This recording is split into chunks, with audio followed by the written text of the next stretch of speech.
Number one solution to cut cough and cold in this winter season, let's make turmeric water. So let's take 4 tablespoons of water in a bowl and boil it.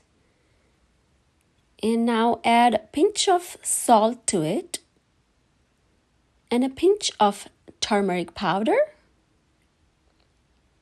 and a teaspoon of ghee to it.